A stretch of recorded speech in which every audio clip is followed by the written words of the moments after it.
The last time we met with the SP and I think Senator Kiko and Senator Bam, meron kaming kausap who offered mga civilian na who offered to help us scrutinize yung budget.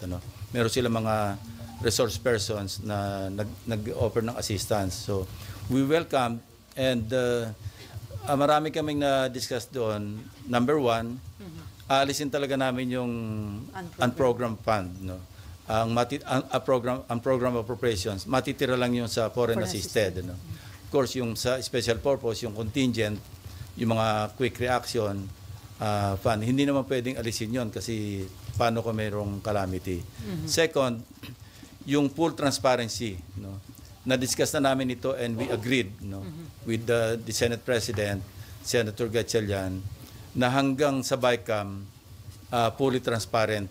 Hindi pa lang niya raw na-figure out how to go about it. But ang initial step is, hindi na pa pwedeng merong alien na papasok do sa disagreeing provisions.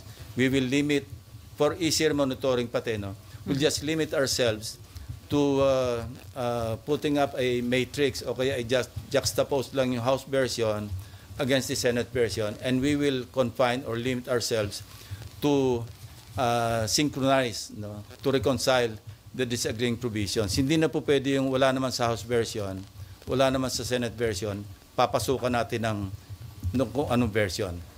Wala na yon. Kasi that's the real intent or purpose of the bicameral conference, especially sa budget. Reconcile the disagreeing provisions. So at least along that line, nagkakasundo kami, and that's a good step para talaga maging transparent yung pagpasa natin ng budget all the way to the BICAM, all the way to the enrolled bill.